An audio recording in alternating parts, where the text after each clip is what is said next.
We live. We gonna live. We live. We're gonna live. We live. We're gonna live. We live. We're gonna live. We live. We're gonna live. Let's see if we live yet. Because I think that we are live and we are live, y'all. How y'all doing, y'all? What's happening? What's happening? Hey, I think we're getting Samantha's coming on in the house. You know, y'all were just a little late getting in the house. Something happens with that Friday night. Hey, Samantha. She's still getting queued up because she's looking like, I don't know what y'all talking about. Hey. What's happening? What's happening? But you know what, y'all? I know it's the end of the week. This was quite a day for me, and the hours just went so quickly. And we are here. We are live, and it's time for the AIL. So, Shannon, whenever you're ready, go ahead and roll that opening. And y'all gonna see the opening look a lot better soon. Bean footage. There you go. I'm a filmmaker. I've worked in film, video, and television for over 30 years. I take a little break, but now I'm back.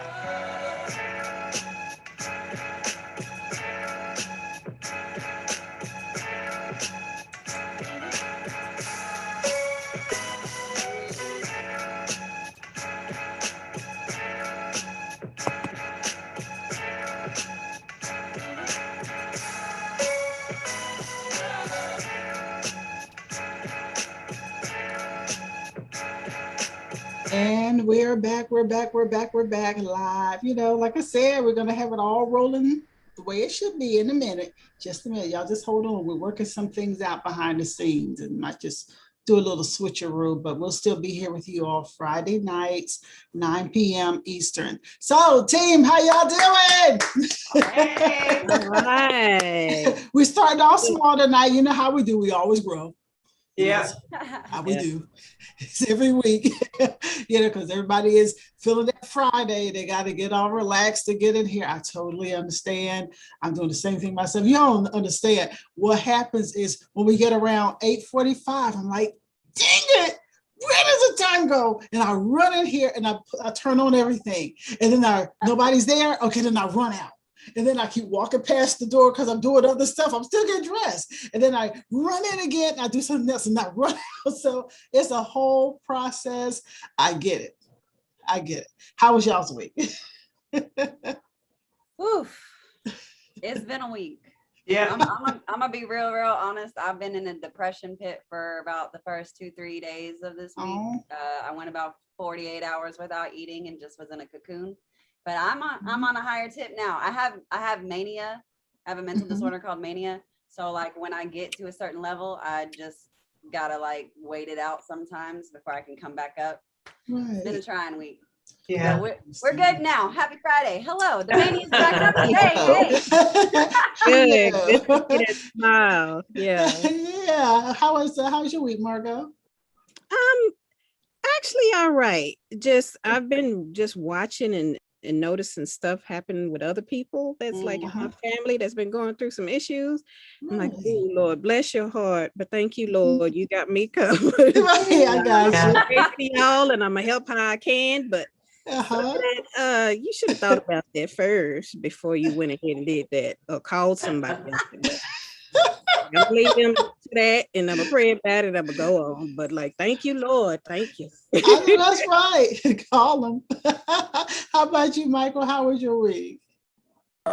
My week was Lord, it was entertaining. My week has been very entertaining, from work to school to just the whole sprinkle of things, you know what I mean? That's just come across my week this week. So it's all good. All right, cool. And Samantha in the house. How was your week, lady? My week was very stressful. I just sat back and watched. See, the stress came from the other end and energy, So I just sit back and try to figure out, karma is a muck. So, Hey. I sit back. I know I'm covered. So Right. it was stressful for them, and it leashed on me. But I'm trying to Okay. Okay. But you know what, y'all? I just had a super fast week. I guess that's the best way for me to look at it. I just, before I knew it, we were Wednesday. Before I knew it, we were Friday. And I looked today and I was like, oh, you didn't finish. And that's what I'm having a problem with now, is getting stuff finished. And the only thing I know to do is just keep on working on stuff through the weekend. Yeah. Try my best to keep going until I can catch up. But that's what's happening. But I have also been in a state of daydreaming. Daydreaming? I've been daydreaming. Even night daydreaming. I'll be sitting in bed. Regular You better put them drugs down. Talking about night daydreaming. Propped up in bed now on one arm.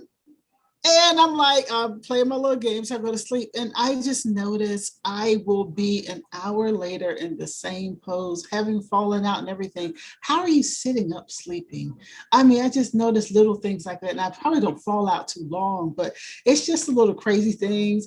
But the biggest thing for the week for me is I'm wearing my crown again. In my dream, remember I told y'all, when I wake up and I have the crease right there on my forehead, the crown is back. So I feel good about that. I'm all good on that. So Shannon's dipping out for a minute, but in a few minutes, y'all, we're going to get in how we always do. We always do our videos and get our subject matter started and all that kind of stuff. Tonight is no different. We have some things that we want to share with you all, see what you feel about it, and we'll kind of go from there. But Shannon, which one do we want to play first? You want to play Big Ed first? Yeah, let's do Big Ed first. Okay. Now, this is a situation I think is Shannon has a lot of really strange videos that she finds. And so go ahead and roll it, Shannon.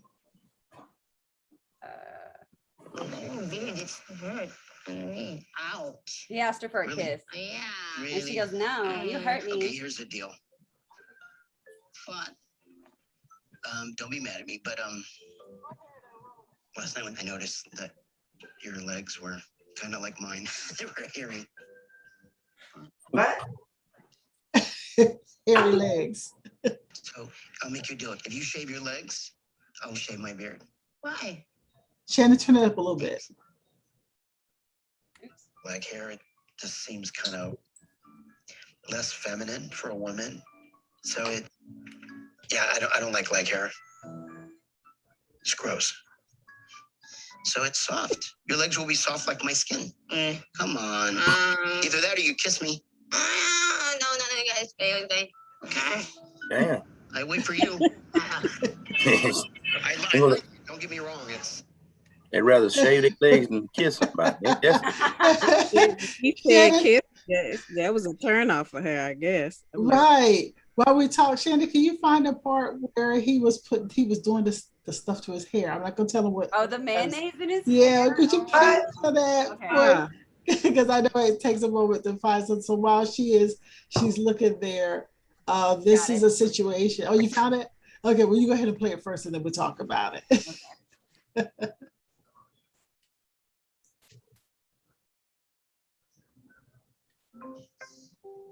I'm super excited because I also bought a ring and I plan to ask Rose to marry me.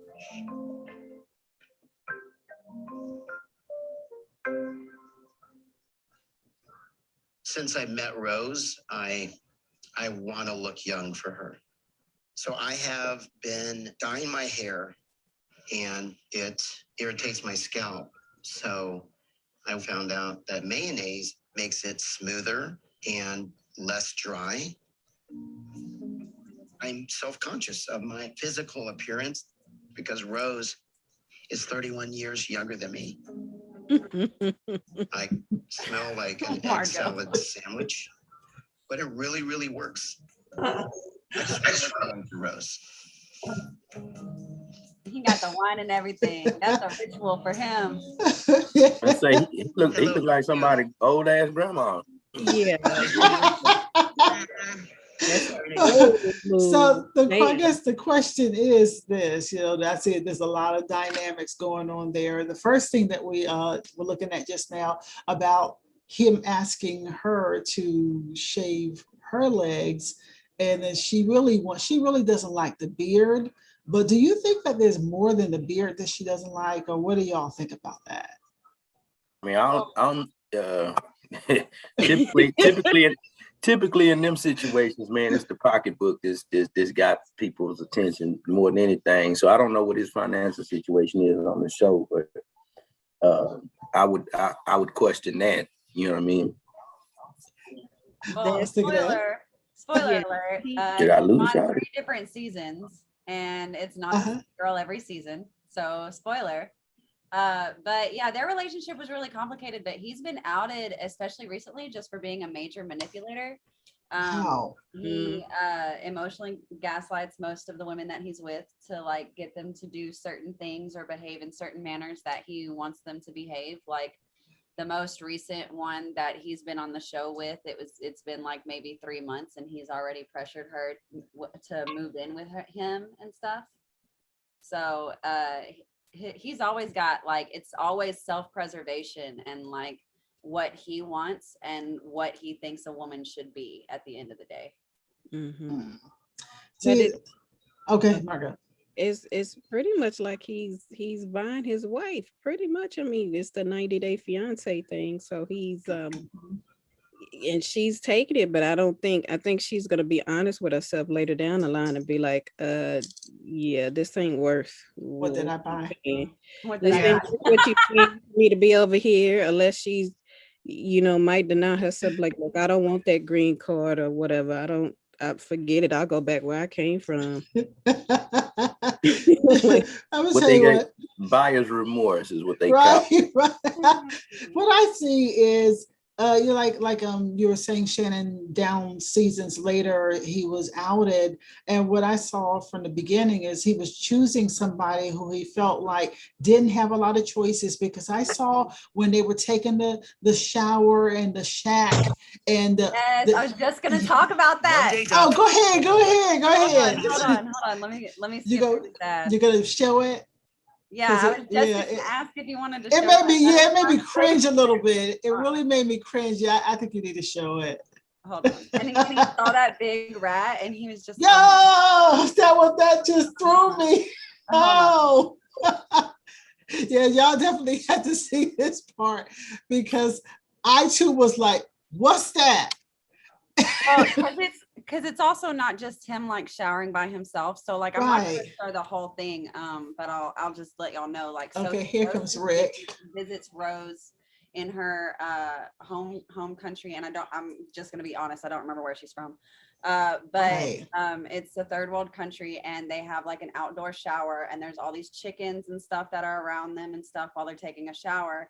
And her dad is like, "We're gonna bathe together."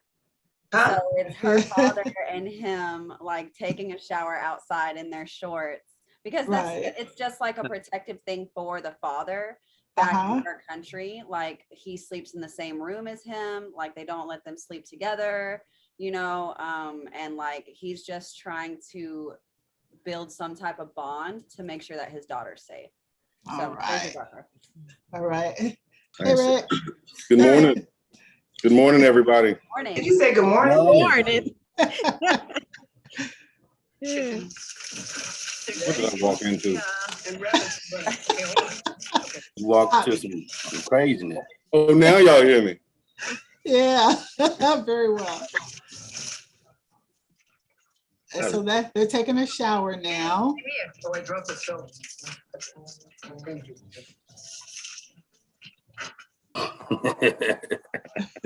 What in the damn? It's like ice cold water. Where's his neck? Neck like smooth disappeared. Oh, for real? We doing this? Oh, wow. That motherfucker was just chilling. That look like a cat. That ain't. that rat just chilling though. That rat just chilling like she said a mouse. That ain't no damn mouse. I think so. She's like, what's the difference? He's taking a bath too. Y'all interrupted him. Yes. That rat looks, oh, that might be Master Splinter from Ninja Turtles. Right. Right. Right. Aren't there a couple? Yeah, crazy. Okay, first of all, the rat looks sick. That's why I said the rat look old and tired, like he did a walking cane. Yes. I was really sad when I saw the rat in the state of being. I really wanted to get involved when I saw a rat looking bad, because y'all, if y'all don't know, I'm an animal person. I love animals. I ain't into rats, but when I saw one looking like that, I was like, damn. That's the old Ratatouille. Right. That rat was in that corner. You see how he was in that corner? He was like, man, they got me in here looking at this. He was scared to move. move. Looking at this mother. Yeah. That rat was in the Viet Cong War. He probably was wearing his neck. That rat has stories to tell. But the whole situation there too, that was just way too much for me, them taking the shower outside and all the kind of stuff. And it lets you know the guy, he's an opportunist in some way. He wanted to be, I guess, the show or what have you, because ain't no way in all of hell he's supposed to be some prominent photographer. Was it San Francisco, San Diego, one of those sands? He was a really, really prominent photographer, and all of a sudden, you've got to go do that. So I said, this guy's an opportunist. What do y'all think? You need some homework. You gotta get it how you can, and I guess that's how you can get it. In, Yeah. Oh, see, he's on a roll now. So. Yeah. Oh my God, they just had a reunion for one of the seasons recently, and one of the guys' moms brought up him putting mayonnaise in his hair, and he was like, "We're not supposed to talk about the mayonnaise." Like, I don't know, because with number one, the mayonnaise wasn't no shock to me, because hell, it's soul sisters that put mayonnaise, mustard, egg, and honey, and all kind of stuff in their hair, man. So I was just saying to myself, it was just a lot happening there. Yeah. I don't know, just looking at the whole thing overall, and it just seems a little, again, opportunistic. But the question is, if you were in a situation where this is 90 Day Fiance, and you had met someone online, and it was a situation where you were going into trying to get an engagement. Well, first of all, would you ever do something like that? Let's just start there. Would you ever do something like that? Oh, man. No. date someone online? Yeah, most of my boyfriends I've met online or Tinder or something like that. In fact, one of the guys, Ralph, I got a shout out to Ralph Bogle. I love you so much, bro. I've known him since I was like 13 or 14, and we met. Okay, listen, you call me wild child for a reason. Right? There you go. We met online. I was like 14, 15. We met online. He lived in Alaska, and he just happened to be moving down to Texarkana because his grandma was dying. And she was in Texarkana. She just happened to be in Texarkana, right? So we met online on a website called wouldyohitthis.com, and it was just one of those. And I was like 15, bro, and it was just like one of those like yes no things. It's like, you know, yes no, like that's all it was. And he hit me and he was like, yo, I'm fixing to move to Texarkana. I was like, that's crazy. So we know each other from like 13, and we dated for like 5 years from the time I was like 19 to like 23, 24. Wow. Okay. So Shannon understands that.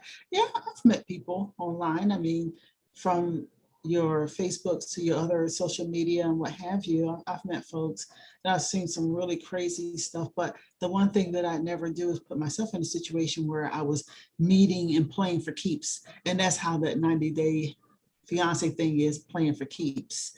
But what if you were in a situation, you all, and you were, let's say you were in another country and you're really lonely and you really did want to meet up with somebody and have someone in your life. Would you ever consider going into a situation like that if that were the case? What situation?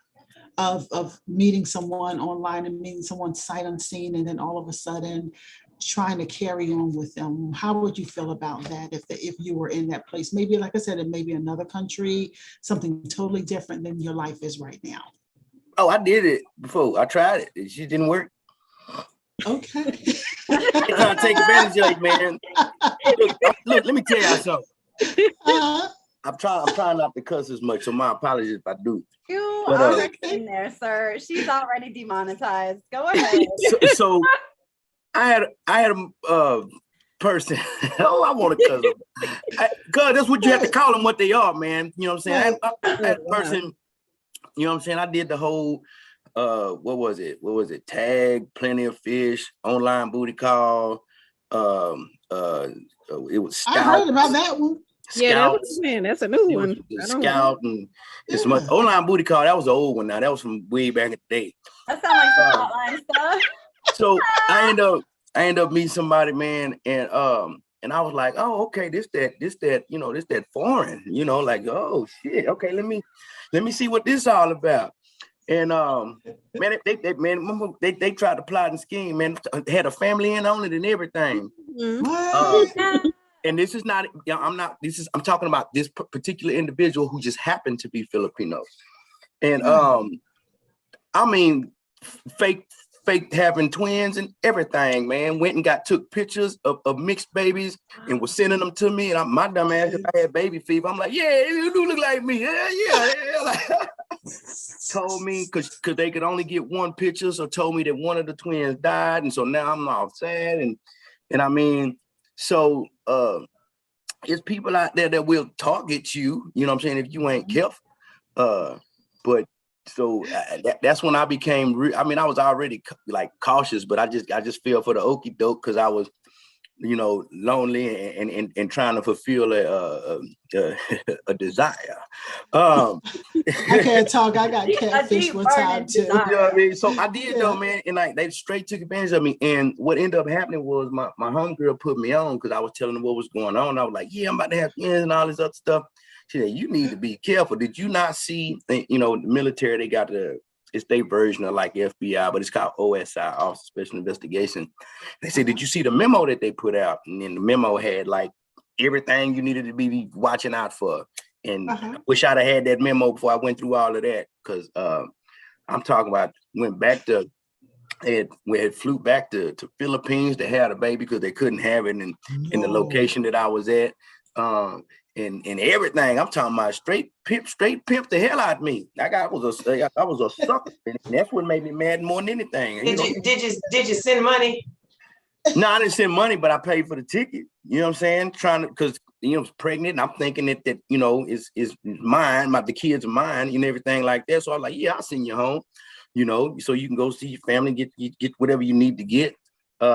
Didn't do my homework, man. I got caught slipping, and that's what made me mad more than anything. I ain't give a damn about the rest of the situation. I was mad that I got trying to play me. You know what I mean? And I was slacking on my pimping. We don't do that in Texas, man. Hey, sometimes you got to slack to get back. You know what I'm saying? All right, Rickisms. Well, I have one that I'm going to share with y'all. I was looking for the guy's picture so that I can actually show you the picture. I got catfish. She said I got names and pictures and receipts. Oh, you got receipts. I got receipt only because it's a guy. It turns out they sent me the name and the pictures of an actor, and because I was not familiar with this actor, which is a Ghanaian actor. Ghana, Africa. I missed the whole boat on this. And how was it? Which one was it? Facebook. It was some site that they got in touch with me some time ago. The person's catfishing me, and the shameful part about it is the guy who was doing the catfishing. He actually was a good-looking guy, but he was very, very. Some people are just very self-conscious. They don't have confidence in the way they look, and he didn't look too far from the actor. So here's the deal. He was sending me pictures all the time. He was talking to me all the time. It was all cool. We were talking like every day, and he was talking to me on the app, so nobody was spending any money or anything. So then This was about 12 years ago. So no, it was about 9 years ago, because I think he started probably longer than that. And then 9 years ago, I was talking to my cousin Raj, who was on the show on the first couple of episodes of the living room. And so I said, this guy, he has been talking to me and everything, and he seems cute. I don't know about him. And so I showed her the picture. She goes, Van Vicker, you know him. She knew the actor. Oh no. She knew who it was. And I was so embarrassed. Let me show you these pictures that the guy was sending me. And this actor, I'm so goofy until I was not paying attention. I wasn't paying attention. So you see the guy's cute, right? So I'm not. You said, I don't like the mustache, but everything else is nice. Little hair, His little, yeah. And so it turns out that the actual guy was actually cute. It's just that he had a terrible self-esteem. And so he just decided that maybe he needed to send this man's pictures to me. And he was sending pictures left and right all the time. And so I'm thinking it's the real dude or what have you. And it turns out he was catfishing. So we had a good laugh about it though. He could have said I look like him. But right. And so then squint your eyes in the rain. And I called him and I told him, I said, look, why are you doing all that? So I said, send me your actual picture. He said that he was cute. And I said, why are you doing all this? And so he was like, I just felt, I was a little insecure. And I said, were you ever thinking that we were ever going to see one another? Was just a game the whole time? And so naturally, you can't come back from that. So I stopped talking to him, Yeah. You can't come back from that.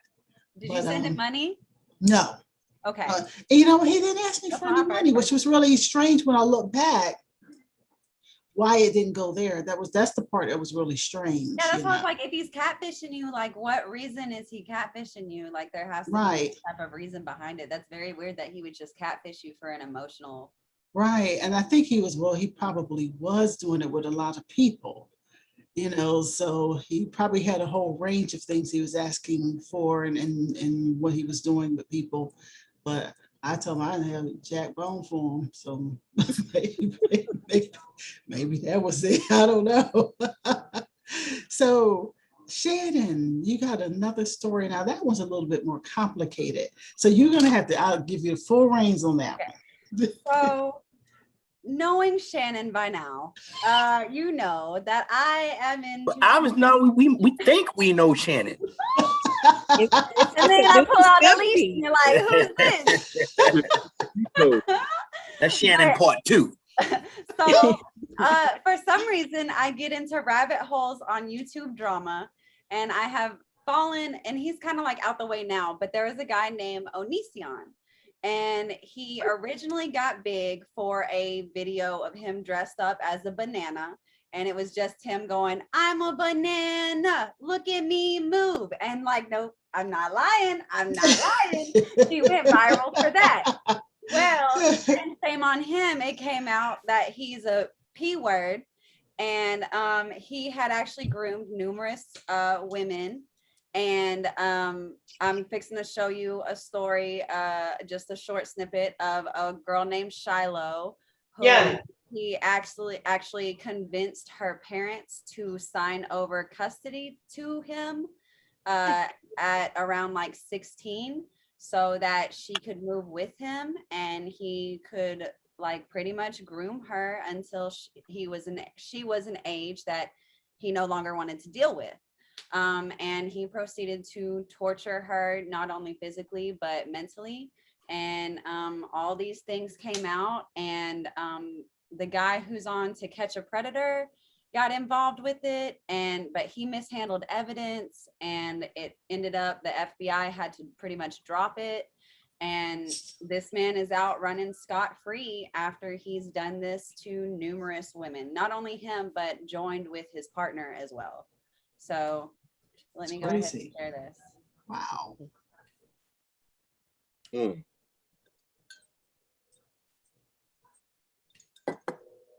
The outside world. Don't passwords. you do this. There we go. She said he convinced her to stop communicating with her family and didn't allow her to leave the house. He even convinced me that me and my mom's relationship was because I talked to her every day. He would make me feel very weird about talking to them. So slowly but surely, me and my mom and my dad stopped talking. He made sure I had no way of contacting the outside world. I wasn't allowed to leave the house. I didn't have any freedom. She said Onision convinced her that she shouldn't wear makeup. He convinced me that wearing makeup was like something that's do. Shiloh also commented on the infamous Shiloh Forgot Me video. For context, Shiloh had a traumatic seizure that was caused by stress built up from Onision. Shiloh's memory blacked out during this incident. Onision filmed it and posted it online. Shiloh said she felt Onision exploited the situation instead of helping her. At the time, Onision made a video saying he wouldn't bring her to a doctor because she asked not to go. Shiloh admitted this was true, but questioned Onision's behavior. I never ended up going to a hospital, and apparently it's because in the moment I said I didn't want help. I don't ever remember him asking me for me or even asking me if I was okay. The video. Okay, and then I'm gonna skip forward to right about here. Okay. Shaved my head and then continued to have that I looked like an Indian warrior, and then drugged me into the bathroom and shaved my head, and then continued to have sex with me. I don't think I was very present in that moment. He took all my dignity that day. I had no confidence. I had no career. I had no way to make money. I had no friends. And so it seemed like my only way out is that if I did that, it would stop. At the end of episode 1, Shiloh explained what she wants to happen to Onision. He needs to be taken off of YouTube. He needs to be put in jail. Onision's father also had a Okay. Wow. That one's pretty deep. A lot going on. Yeah. Now, Shannon, I want to know, because I know you know the story, and just kind of fast forward for us a little bit. What is the current status of the Onision situation? I will say that I'm not sure about all of his YouTubes, but I know a few of his YouTubes got taken down. He ended up trying to make an OnlyFans. His OnlyFans got banned. His Twitch got banned. He's gotten banned off of his Patreon got banned. So he's been banned and completely demonetized off of a good amount, if not all, social media platforms that he's been a part of. That's really So good. he's not allowed to unless he like makes some other name, but they're still gonna background check and see that it's him. So he's, as far as I know right now, he's not really allowed to be back on any type of platform at this moment. Okay. So in the last videos we were looking at people who do different things just to really gain attention, clout chasing, all kinds of things of that nature, what people do to get attention. But this situation looks like someone who definitely tried to manipulate and had a definite hidden agenda in order to control individuals. Have you all ever encountered anybody who has been with you on that page where they have done something that was, you noticed, and then I've taken you over completely, but you notice that they've done something to try to control the situation, your relationship, anything around you? I'm gonna let everyone else speak because mine's gonna be a little bit long-winded. So what y'all got? Anybody have any stories of anything that has occurred, or things that you, even if it hasn't occurred to you, but something that you know of that has happened in that manner? Oh shoot, that's one of my siblings, a lady, whatever. She pretty much has his, I would say, his sack in her purse. You know, when she snaps, you know, he jumps up. If you don't like it, or just like even in general, because I've known plenty of people in which if he snaps or she snaps, you don't move, you ain't getting none that night. So they use, she uses emotional manipulation, sexual manipulation, yeah, that exactly, P control, to where the man doesn't realize, or the individuals don't realize that they have so much confidence, but the significant other strips them of that, or make them feel as if they're nothing without them. But I mean, that's once you take somebody's confidence, or once somebody allows someone else to take their confidence, they pretty much run everything until they realize their own internal power. Until they realize that, they're never going to be in control ever. Right. But that's all. Nothing too long-winded, but that's it. I talked about this on the first taping. I know you all weren't here for the first living room, but I had someone in my life way back who attempted to be this person. I would have never gone into the entertainment industry had I listened and stayed on that page. When I went in, I was doing print and radio. And this guy was my boyfriend, and he would not read my stories. He wouldn't listen to my radio show. He would do anything he could to just try to knock me down. But I think the thing where it started getting very serious is we had a promotional one night at the radio station, and I was at the promotion with the other guys, which a lot of the radio guys were not. There was about 5 of us that went into TV. And so, Rick, a lot of those TV guys came from that radio situation. Well, he let all the air out of my tires. And I remember I called the sheriff out, and the sheriff was walking around the car. I was walking around the car. The guy was walking around the car too. And then my friend who was standing there watching it, who became my best friend, he told me, he said, that guy let the air out of your tires, your boyfriend. He said it was him. And then I started noticing the different behavior, always fighting with me when it was time for me to go and do what I was doing. I remember I was headed to the radio station. He pulled up behind me. He hit my car. He was doing everything. And then one time we got into a physical fight. And yep, the blood vessel, I don't know how it happened in our fight, was that the blood vessel burst in my eye. And I went home to Vegas, and my dad don't play. My dad looked at me like, what happened to your face? Did Steve do that?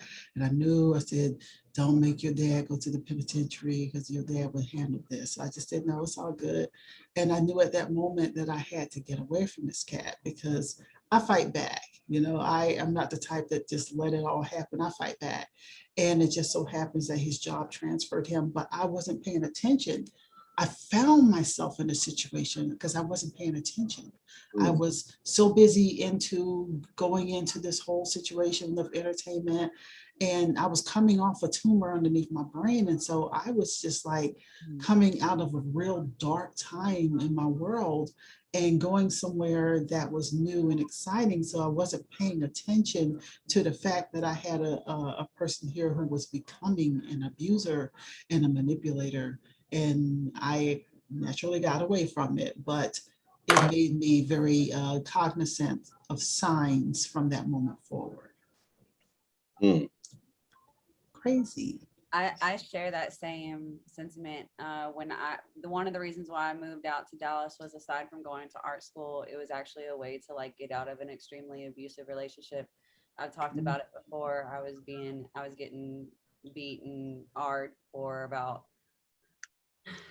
a year out of the 3-year relationship, and it just got to the point where I was just scared to leave him after a certain extent. And you know, like it would be like little things that would trigger him. Like one day we got into an argument driving down the road behind my house, and his grandmother lived like 2 blocks away, and I was like telling him, I was like, I'm right next to your grandma's house, just let me drop you off. And he was like so livid about whatever was going on in his own head that he just wanted me to let him out the car right then. And my foot slipped off the gas, and next thing I know, his hands around my throat and my face is up against the driver's side window, you know, and he's telling me if I ever do that again, he's gonna kill me, like point blank. And there would be like times we'd get like, he would always pick a time where my hands were full, so I could not fight back in any way. So like I remember there was one time where I was picking up all this Tupperware because it got to the point where like for 3 years, my main diet was rice and butter, cereal, and something from McDonald's off the dollar menu. Like that was my diet because I was not if I did not show up at his house at a certain time, I was getting a phone call and I was getting like I was getting yelled at for like not being there at whatever time he thought I needed to be there. And then I would just show up and he would be ironing his clothes for 2 more hours and we wouldn't be going anywhere. And keep in mind, like, he was so ostracized, like we didn't even have anywhere to be. Like 90% of that relationship was me sitting in the park in my car and just watching my life go by. Because I didn't have anywhere else to go. Like his family didn't want him around all the time. Like, and it was just like, that relationship was so crazy. But like, I hear like this one time really like stands out when I think of this relationship, aside from like the sexual abuse. I had my hands full and I was picking up all the Tupperware that I had left over at his house. And I'm talking about, it was like 4 bags full. So I had like 4 bags on my hands and I'm trying to walk out the door and we get into some type of argument. I don't even like the arguments. I don't even know what they were about. Like, I don't even know. Nothing special. Like, yeah, there was no real reason. It's just to make an argument. No real reason. Right. It was just something like, I was too happy that day or something. Or like you looked over there when you should have looked that way. Right. Real like, crazy. Next thing I know, his hands around my throat and I'm being thrown over a computer desk. Or like a few seconds later, I'm being thrown over the couch. And then a few seconds later, like, cause I black in and out throughout this stuff because like I have DID, which is dissociative identity disorder, which is the new name for split personality. And some of my personalities were developing like around this time in order to like protect me, because what DID and all that stuff is, it's a stress reaction in your brain. And it's like your brain cannot handle the amount of emotions that you're having to go through. So it splits so you can handle it better. So you can adapt to the situation better. So do you bury things? Because I would bury things. Just things I don't even remember. Right. Like there's things like I'm blacking in and out. And the next thing I know, like I'm up on the door by my throat and my feet aren't touching the ground. And I don't even know how this man has this strength. And keep in mind, like I'm 17 at the time and this man's 23. Right. So like I ended up going to prom by myself that year too, like because he was too old to go. Like the whole relationship was just like me trying to figure out how to get to the next day by myself. And when I tried to leave him, the crazy part was when I tried to leave him, I ended up having to sell my car. I had a Ford Contour named Alice. That was my baby. I loved her so much. I was thinking she was going to get me through the next like 5 years at least. But he was cutting my tires. He was cutting my rotors. He was playing with my gas line. He was trying to put stuff in my gas tank. Like I had to sell that car and ended up giving it to somebody on Arkansas side so he couldn't find it, because like he was literally like he cut the brake lines. I left the car there because he was tampering with it, and I ended up driving my mom's car for however long before she got a different car because like I said, we had to sell it. He cut the brake lines while she was having it in town. She made it home just in time for the rest of the brake line fluid to like just. Girl, see, I'm getting pissed the whole time you're talking. I'm just getting more angry because I mean, it's like I feel like all women we encounter somebody at some point, one person, who is going to try to take us there. I actually had a second time that it came about. I caught it more quickly that time because, well, just I guess when the person just hauls off and hits you, you do catch it really quick, much quicker than. And we had to go in, boy. I just, why did I have to fight bandits? I just didn't understand that. So then I flipped to the other side where I had a guy that jumped at me, and then I handled that real quickly. I ain't gonna say what I did on the air, but I learned that you had to take care of yourself, because when a person is gonna go there with you, they don't care what they do to you. And I had to learn that. And it's sad that we have to learn that kind of self-preservation with some people because they don't have our best interests at heart. I'm being very nice in the way that I'm putting things, but did you learn coming out of that things that you didn't pay attention to? Because I did. I learned things that I just missed because I was in a different state of being coming out of a real deep illness. Yeah, that sounds like these gathered stories, that sounds, or experiences, that sounds like that's not a relationship, that's enslavement. Yeah. With the team. Right. Yeah. Like before I was with him, I did my makeup every day. Like even now, like I don't see a point in sitting, like, I mean, I'm having allergic reactions and stuff right now, so I can't really do a lot with my face. But I mean, like, even at this age, like I like doing my eyebrows, but I literally put myself on a guilt trip if I'm just gonna do them, if I'm just sitting at home. Like to this day, I still do that. Right. Like my ability to have a healthy amount of self-care, like that's why I have my mania dips and I hate doing this with y'all on Fridays. I hate doing this with y'all on Fridays. This is part of your healing. That's all that is. Right. You know, I apologize, y'all. I have not been watching any of the chat. I just been, especially doing that whole thing, the stories, because even as Shannon was talking, it just took me to places of I just got angry all over where I just say, why didn't I knock this person out sooner? Is what the first thing you come to. And I think as I was in Texas, I was by myself. But when I came to ATL, me and my sister, we became like a force. F with one of us. We in a car, we're rolling. We're going to get somebody. It became different, you know, because I felt like I had somebody on my bag. I had my bag. It was just different. And when I was there in Texas, I was gotten to a point where I was just, I was a show personality. I wasn't supposed to have that personal life, and the personal life was still damn it there, you know, but it was just different for me. And so, but you know what, y'all, I'm going to try to bring it back up. I see Toshiba in the background. How you doing, Toshiba? Hey. So we're going to bring it back up again, because I know it's very easy to sink down into some of those stories. We're going to lighten it a little bit and have a little fun and talk about relationships and what people do with these hidden agendas. Before we get there, I got to do this. You know, the name of this whole thing tonight that we have going on is Bye Felicia. How do you handle people with a secret agenda? And what I chose to do, I said, you know, sometimes people don't remember. They just don't remember where the whole Bye Felicia came from. So let's do this. Let's remind folks right now where Bye Felicia actually came from. Right. Facts. Right.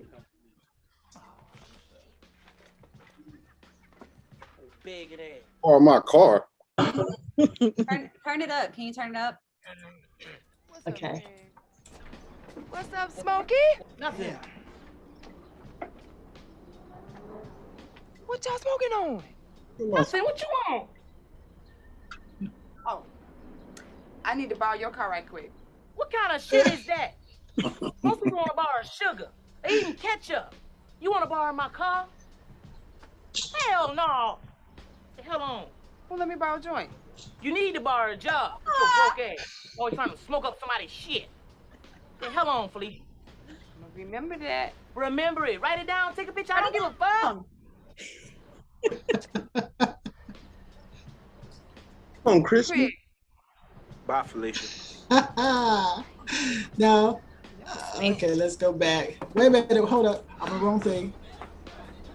Goddamn pig. Okay, hold on. Let me just stop it, because I don't even know where I am right now. Okay, I'm back. I lost my place for a moment. I couldn't put my screen together.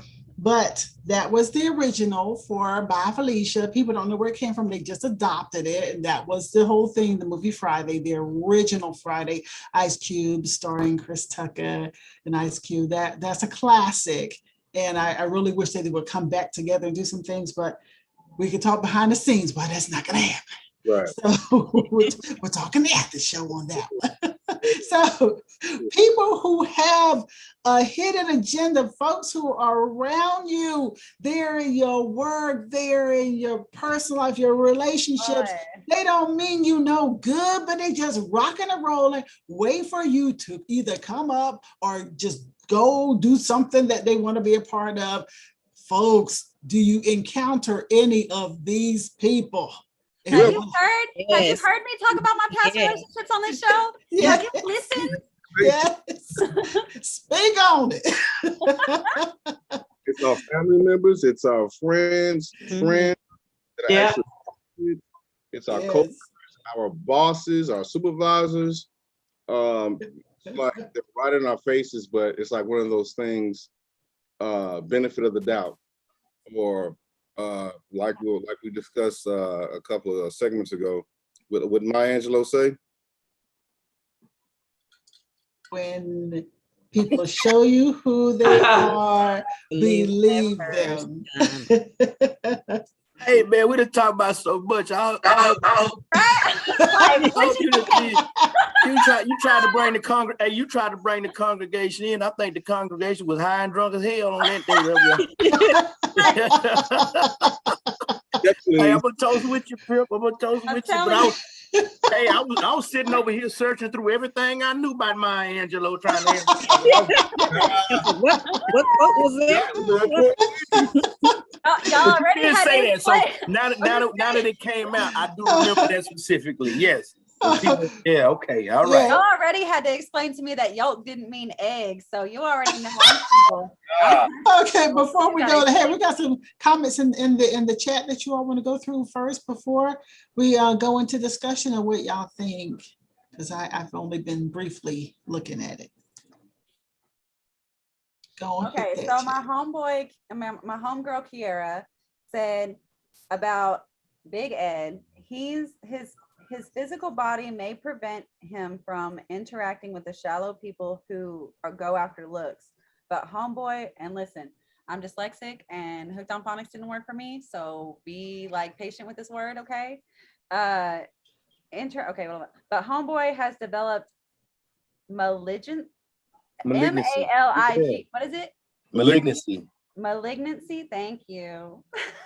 I swear I got a college education, y'all. And uses it against vulnerable women. Gross bitch ass. If you ask me, she's so funny. But everyone else, it's just really been me and Mike going back and forth. Bridget says hi. Hey, Bridget. Veronica says hi. Hey, Rock. I think Bridget said something down at the bottom. Yeah, I think it was in relation to the conversation we were having earlier.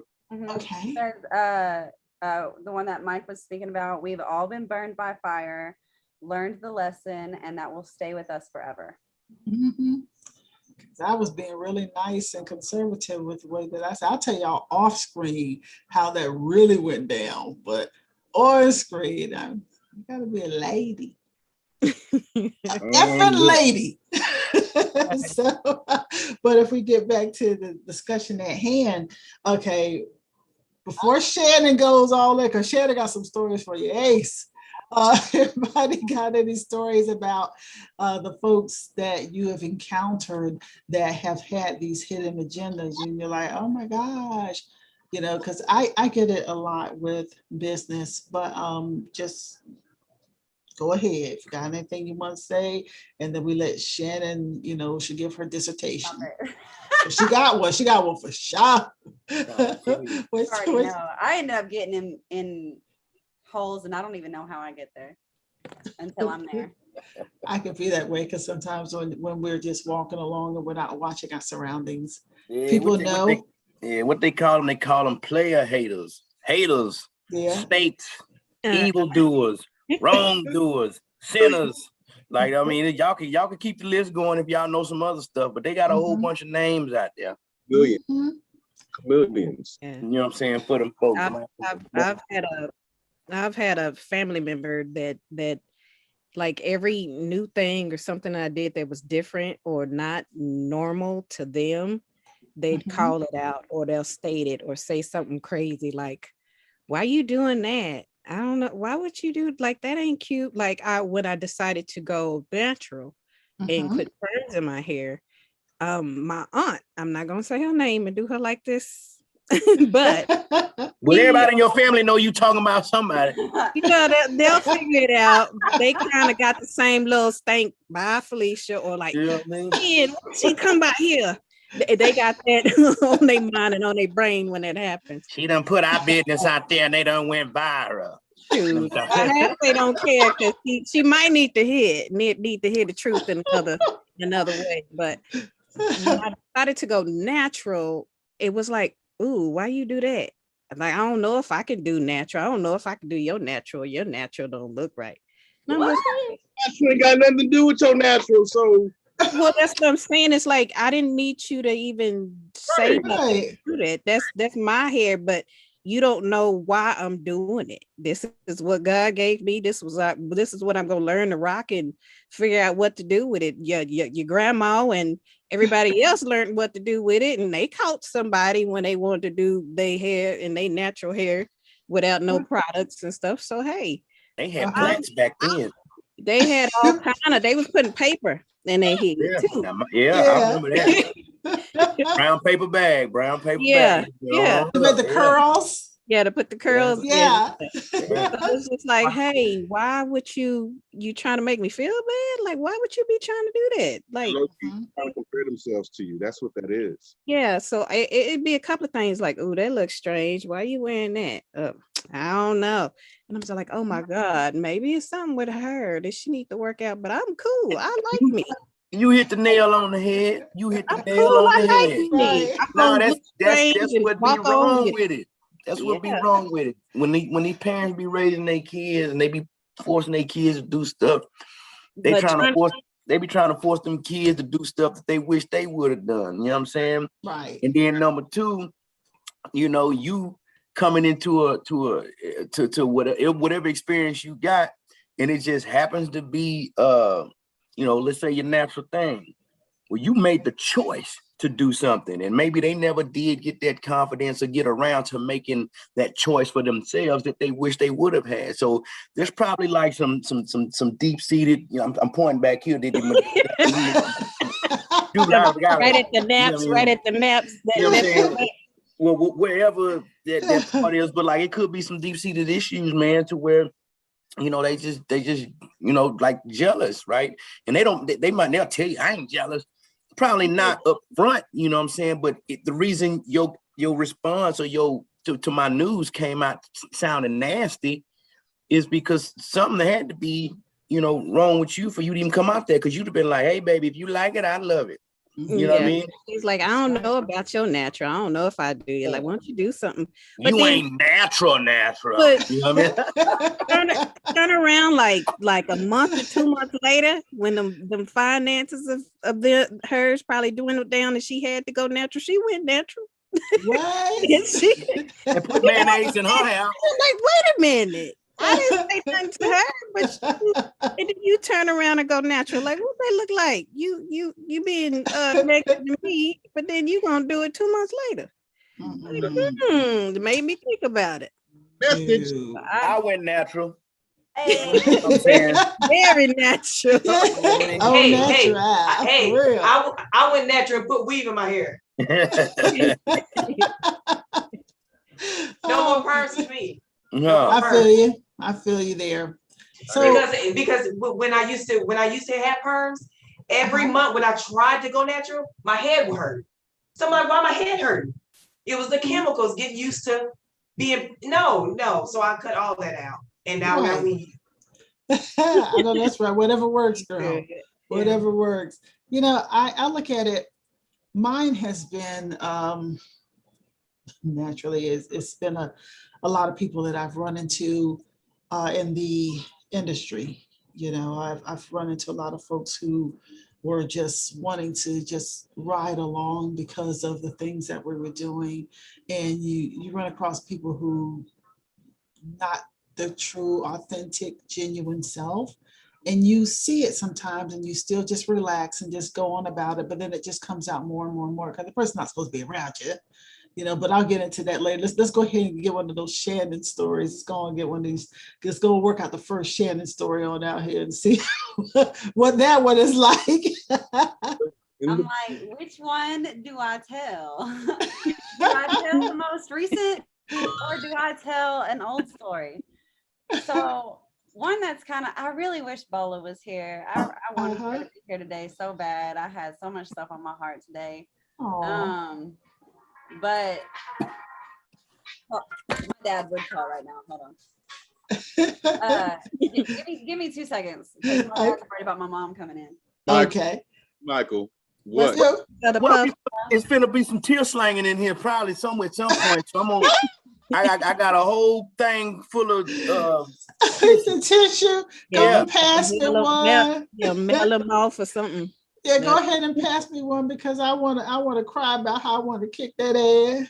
And how if I saw that person again, how I kicked that ass, and how if I have that opportunity again, somebody come across me again like that, I'm gonna kick that ass. So, that ass. I ain't who I used to be. I promise you. Look at your neighbor. Say, neighbor.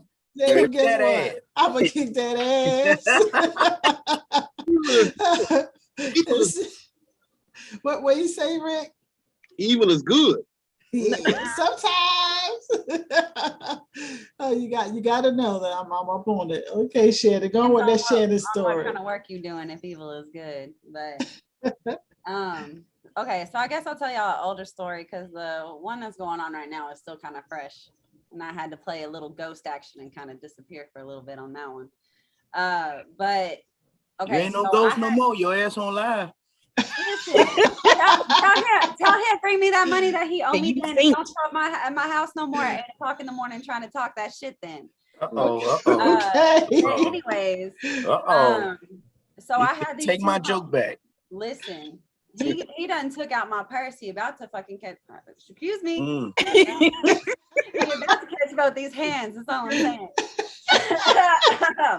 But okay, so back in high school, I had these two homegirls, right, who will attempt to remain nameless as long as I remember not to say their name. Okay.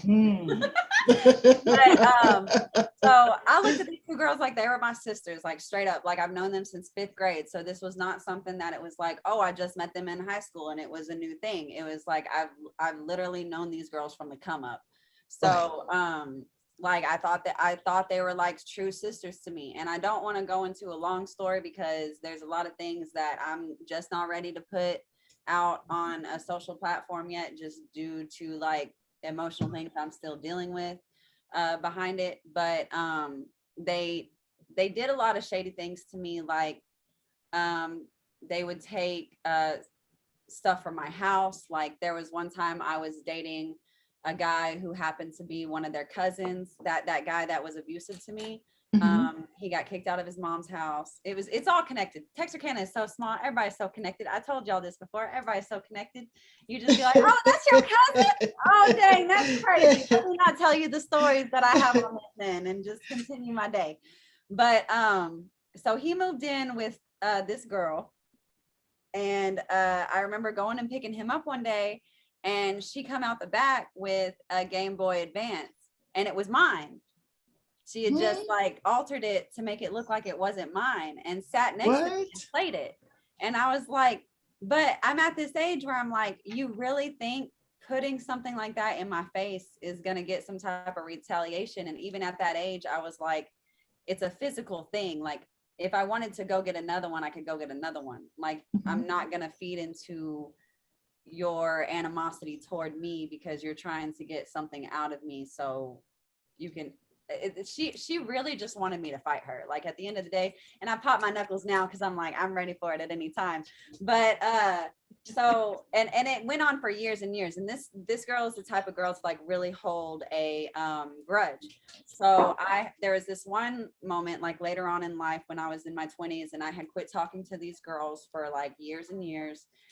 And I had called a friend over to the house to drop something off, and she happened to be in the passenger car with him. And I looked over and I kind of was like, and I looked at him and I was like, oh, what are you doing bringing this to my house? And she looked at me and he looked at me and was like, what? And I was like, we don't interact with things like this.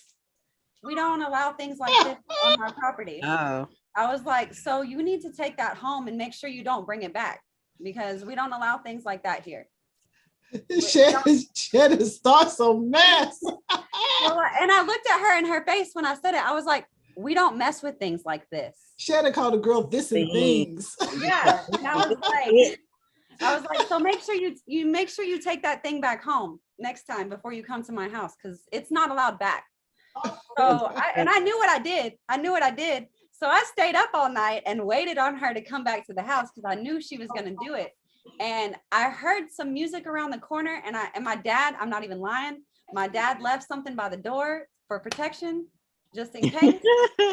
I walked in. Listen, I walked into the house and she was like, I know where you live now. And I was like, baby, I got dogs out here waiting on you. Just go ahead and come in.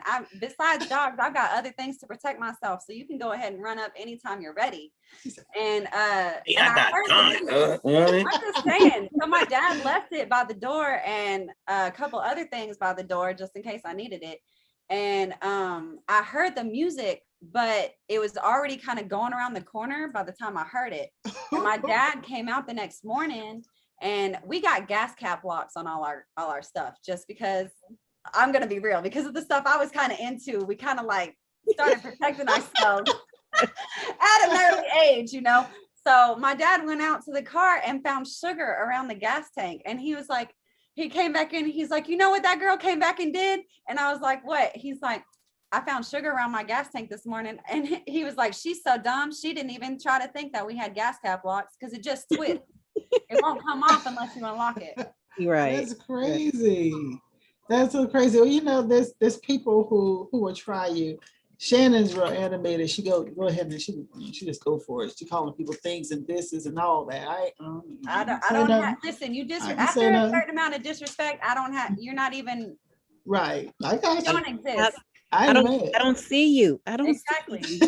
Why is that thing here? Why I'm telling you, man. Them people, man, I'm telling you, when you get them kind of people, man, the ones with them hidden agendas and stuff, they be looking at you and just, you know, watching your whole lifestyle. They hate you because they ain't you. They want to be you because they ain't true. You know what I mean? So like that.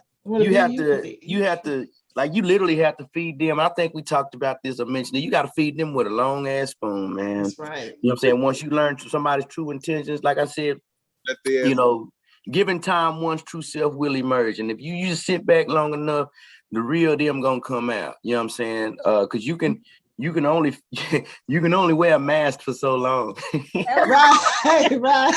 And you know what? Yeah, you know what I mean? So I tell people, let them sit around me long enough. Their mask will come off. It may take a couple hours or it may take a couple months, but I'm telling you, if I tell you somebody is messed up, it's because their mask fell off in front of me, and I'm trying to warn you. Right. No, that's right. Sometimes you can smell that bullshit through that mask. Just let them keep let them keep living around.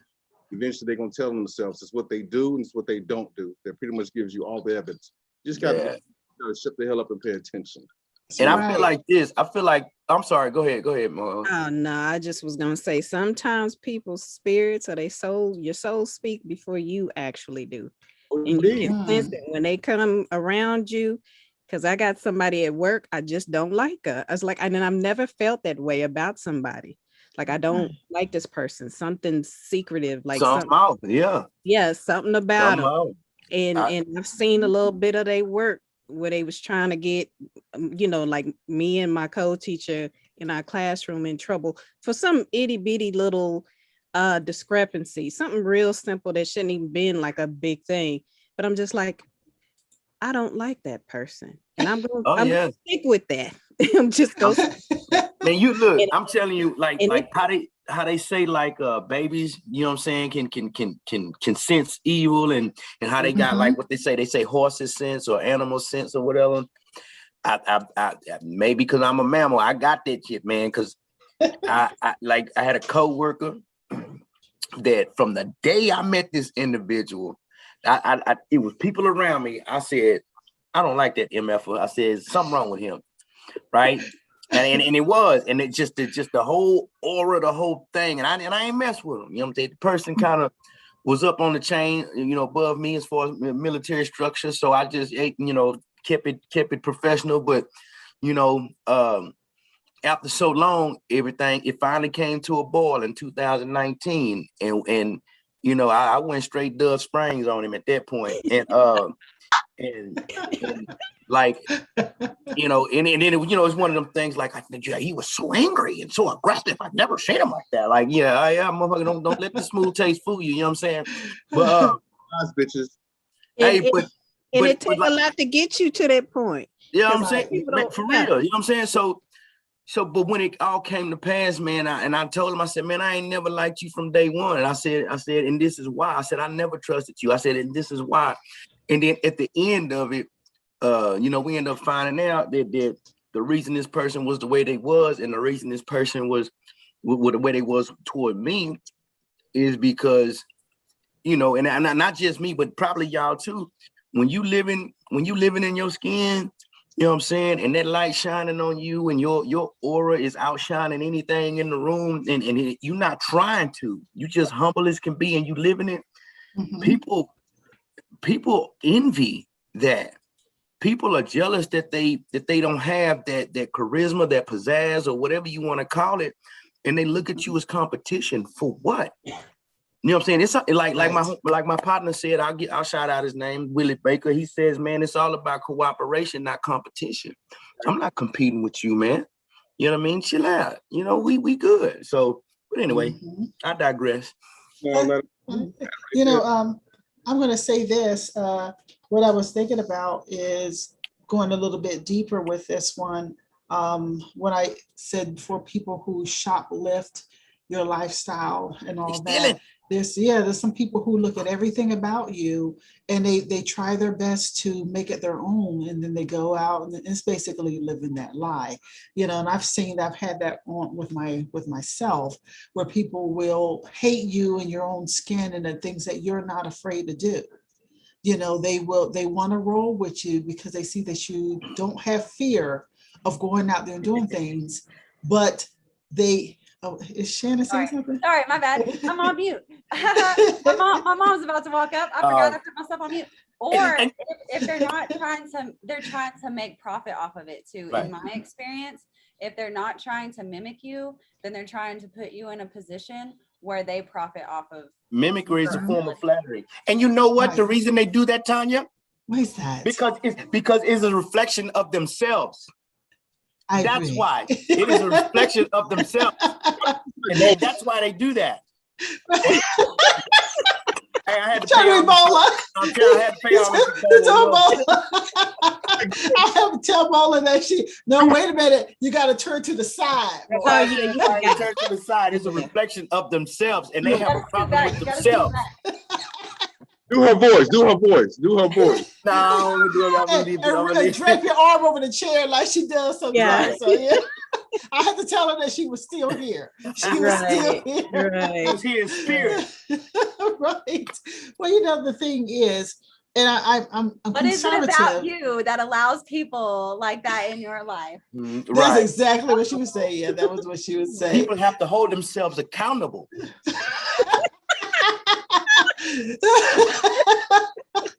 Because I know for me, I don't pay attention sometimes. I'm nice, and there's one thing that Bola does say about me. She says, I have a save me syndrome. I save people. I have a baby bird syndrome. That's what she says. It's more of a baby bird syndrome. Wounded bird syndrome. Yeah. And I always save, and I can't help that. I guess because in my life that has been my character for many years, and I tend to be that way with people. But some people mistake that the kindness for blindness, and then they start doing things. And then when I come out the bag, they were like, what? I'm like, I love seeing like that. No, yeah. Oh my God. I love seeing people's reaction when you're like, wait, let me tell you what you've been doing. And they're like, how did you know? Right. Well, one thing I say is like, wait, Rick saying something. What you saying, Rick? Like, shit, you've been consistent with what you're doing. So it's like, I just don't say nothing. It's like, I'm just a ninja about the situation. I'm gonna chill in the shadows, right? And I'm gonna let you consistently do everything you damn do. Telling yourself what you never do. I just had this conversation last night. You never let your enemy know what they are up to. You never let your enemy know their patterns, because the moment that you do, you're letting them know how they can switch it up and come at you differently. You let them do the same shit over and over and over, and then you can call them out on it. You know what I'm saying? Because it's going to come to that point. And when it does, Mr. Nice Guy and Mr. Sweetheart, Ardmore, they're going to find out where the fuck you are. Right. Rick said, pew. Well, you know what? I have a thing where I always tell people, you know, because I smile a lot and I'm nice. And so you're so captivated by my smile, you miss that I had teeth. Ooh. And they get really upset, you know. They're gonna bite. Take a plaster. Nope. My So look though, so I was my gonna say, go ahead. Because we all talking on each other. My real last name is Rose. So I've told people my whole life, I was like, you get so infatuated with how pretty a rose is, you forget we have our thorns. Yeah. That's right. That's right. So look, I say this, man, because I think from everybody that's on here that we all probably got similar either experiences. If not, some people got worse. But when you living like that, you learn what I call a art, right? You learn a very, very important trick. It's you know what I'm saying, forced smiles with masked personas, right? Because these folks are constant in your life. And if Bola was here, well, what are you doing to allow them people in your life, right? Right. So, but man, we protect ourselves, right? The whole fight or flight syndrome, we protect ourselves, and so, you know, you learn how to operate in that, because a lot of times, depending on if you're in a professional environment, you still got to stay professional. So it's a forced smile and a masked persona while you dealing with them folks, because you're trying to keep your own sanity, and then you're trying to keep your job or peace or whatever at the same time. So. And that stuff gets tiring, man. You know what I mean? I don't know about y'all. I know for me, that's a heavy, you know, burden to bear, man, or a weight to bear, you know. But anyway, right. You need a pass sometime to act the fool, huh? You need one day to cut out. Right. Okay, I'm back to my normal calm. Is this my day? I need to, you know, get out of jail free. Right. Well, you know what? I subscribe to the whole thing about keeping enemies close, right? If I have declared you as an enemy, some people think they're my enemy and they want to be close because they think that they have the status of being that. I don't necessarily deem them, but I do watch people because it's the easiest and it's the quickest thing to do. And I've learned to watch people because of my own mistakes in the past where I wasn't looking. And that's how I got burned, because I wasn't looking. So I pay more attention now, and I just don't say anything, because sometimes you need to, like I said last week, you need to open your ears instead of your mouth. You have 2 ears and 1 mouth, and you look at that concept and learn a lot more by learn a lot more by watching than speaking, because you get so much more out of that. And I've discovered, for me, when I jump out there and I say something, I do miss things, you know, so therefore I am one who does try to more often now listen and look at the things that I see, because like back to the whole thing that Rick said a while ago, people, Dr. Maya Angelou, when people show you who they are, you got to believe them. So therefore you can't see them sometimes. If you're the one that's talking and acting and going on, you have to sit back and look at the situation in order to see the individual. Let them talk. They tell you what they want.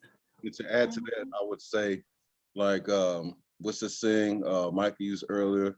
Sometimes you gotta feed people with a 10-foot pole. Like this. No, just let their ass starve. Let their right. Instead of keeping the enemies close or letting keep your enemies closer, just keep the eye on them. Fuck that. Keep them away from you. Why would you want your enemies close to you? Just keep sometimes them in business you got to do that, unfortunately. Gotta monitor carefully. That's what I'm saying. Don't have to keep them close, just keep them in sight. That's it. Yeah. You have to micromanage. Yeah, it depends on the situation. You do have to kind of have some, you know, because I've seen people who have deemed themselves my enemy. You think I would take my eye off their ass? Nah. You want to put yourself there. You will not be the one I hand my paper to. If they got don't trust you to turn it in, because I know what you're gonna do with it. Right. I'll tell you on that one. Exactly. They might bless it with bullshit. You let out something, you get it back from them. It may work. Cleanse it. May work against you. You know what I'm saying? So you end out and be careful what you touch. Well, let's go a little deeper. Now, have you all in your life had people who you looked around one day and they were trying to be you. They were dressing like you or doing things you do, trying to overtake your friends, trying to find ways to minimize you, maximize them right inside of your circle, right in your face, so to speak. Have y'all ever experienced that? Oh, really? Hold on, what she said? What you said? Right in your face? You said right in your face. I heard right in your face too. Yeah, I was like, what? That's a new one. What kind of show is this? Might say that. And up only.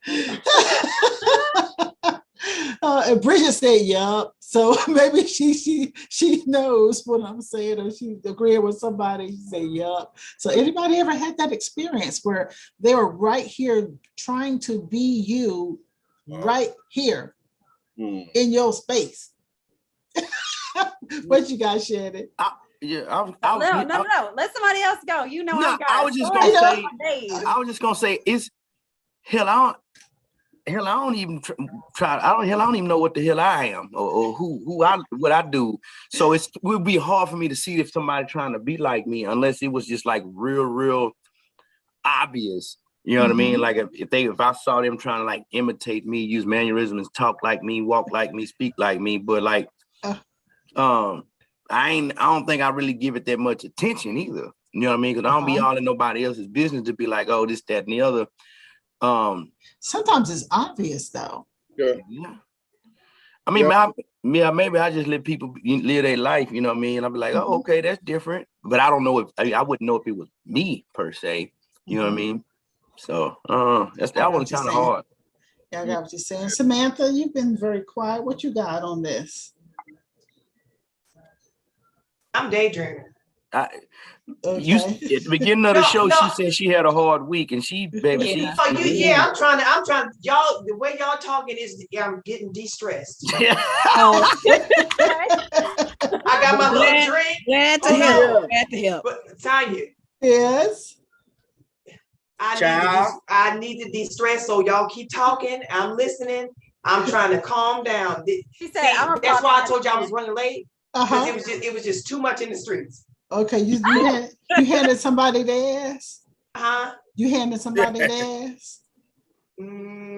She can't admit that on live.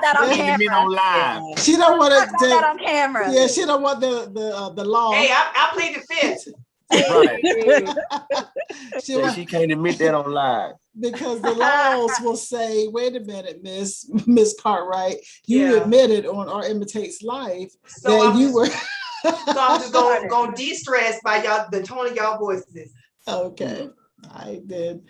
You know, I basically wanted to ask that because I know that I have myself had people who, and this was I was younger. It wasn't anybody in my life now that is trying to imitate, but I have had people when I was younger, they would try to do everything that I would do and really try to get there before you, try to be you. You're like, wait a minute, I see your ass.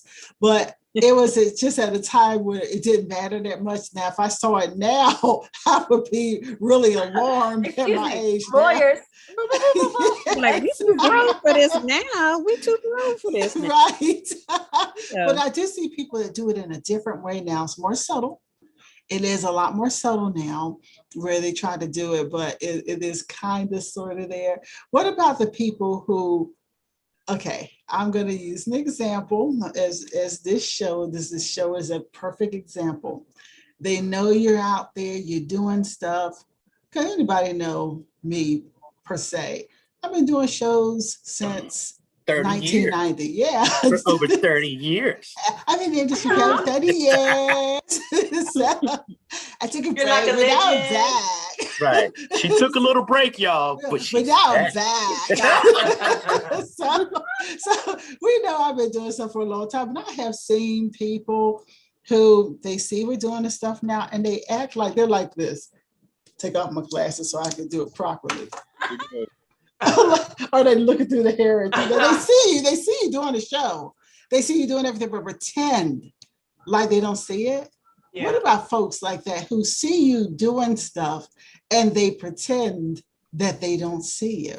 What about those types? Until you come into town with your pocketbook, and then they wanna hang with you. Yeah. Hey, Yeah. Yeah. Yeah. I see you got your little look, watch this. I was just talking about this earlier. I see you got your little show. I see you doing your little videos and things, man. Good on you. Why you ain't share my shit? Why you ain't like my stuff? Right. Mm-hmm. No. Do you know how many times on my social media I'm like, I know y'all love my smart ass mouth, but could you also share my beautiful art? Thank you. Thank you. Folks, when I do it, it will look right at you. Say, and what is it that people will do this? And Black people are really bad at this. That one word, little. Your little show. Wow. Your little painting. That is demeaning. Yes. They minimizing it. They minimizing your success. That's not demeaning at all. You know, when I told people I was going to art school, you know how many people I had literally laugh in my face? My mom can vouch for me. I was at the mall one day because I'm a Hot Topic veteran, okay? So I was in Hot Topic one day, looking for a little bit of things to talk for my soul, how dark it is and stuff. And I was in there with one of my friends from school I have known this boy since I was like 5 years old, okay? And I told him, I was like, I'm going to art school. This man laughed at me till he cried. What? Yes. He just walked out. Because he was like so convinced and guess where he still is? Oh my gosh. That topic. Texarkana. Oh, look at you. You're like a halfway house? What? Where is it? No, he's still in Texarkana, living in the same apartment his mama lived in. Not in her apartment, but in the same apartment complex. Oh, man. So, well, I tell y'all mine in the after show. I can't put it out here now because it would be way too obvious if I mentioned this story. But remind me to tell y'all in the after show. BTS, baby, BTS. Yes, behind the scenes. But you should also say, if they keep trying to say, I see your little show, be like, it ain't that little if you mentioning it. There you go. There you go. We were on Fox. Where we were, we came on after Mad TV. We were killing them in the ratings. Only one that we were not killing, that we were going up against, was Saturday Night Live, because that was old show. And I still had people saying, "You little show."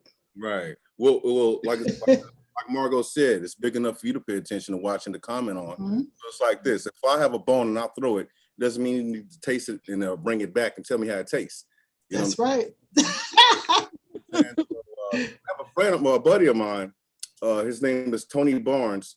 He's one of the most unspoken of video game developers in America. He actually got third in Black Americans in Gaming Award, third to what's his name, Mr. Richard Lawson. I believe that's his name, Lawson. He developed the concept of video game cartridges. And of course, things like that, like the Super Circle, that goes unknown. But nonetheless, so Tony Barnes growing up, he was like learning how to become a video game developer at the age of 12.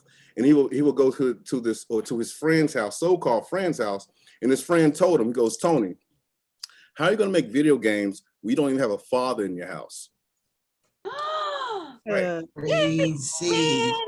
Listen, the audacity of people. But check this out, and this cutthroat. Hey, and that's right. And then I'm talking to Tony. I'm like, so you don't think your story is interesting? Or you do what? Anyway, so fast forward, he broke into the gaming industry. He dropped a fat check on his mama's lap after buying a 1965 GTO. You know what I'm saying? This is like 1987. Now dig this. He pulled up at this gas station in his GTO. And guess who was there?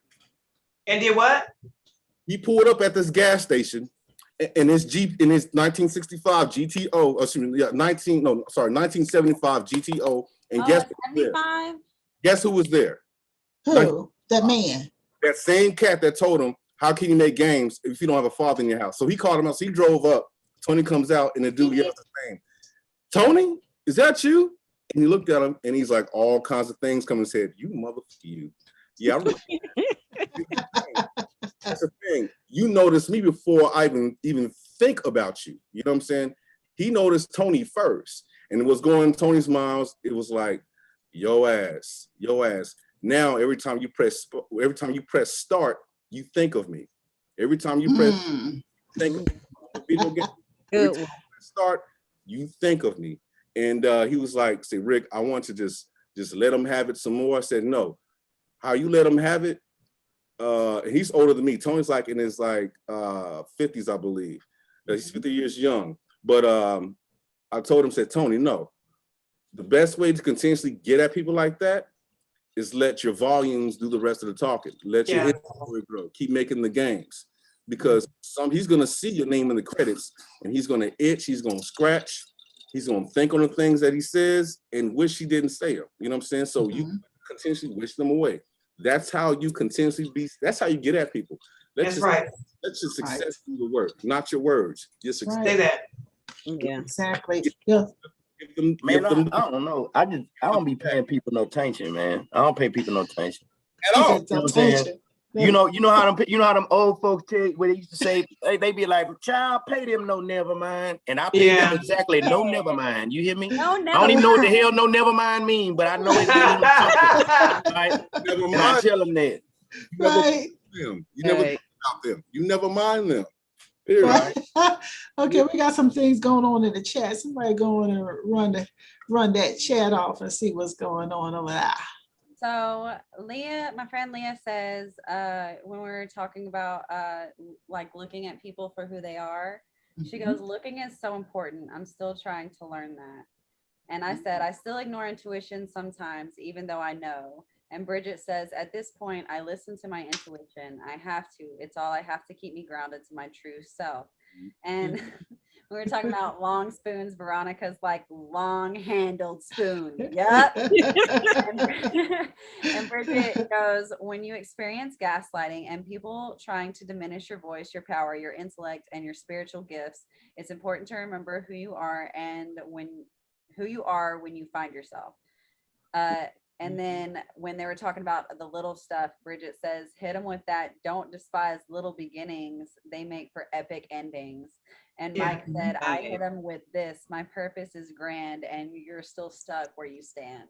With his rhyming self. Let him come over here and sing that.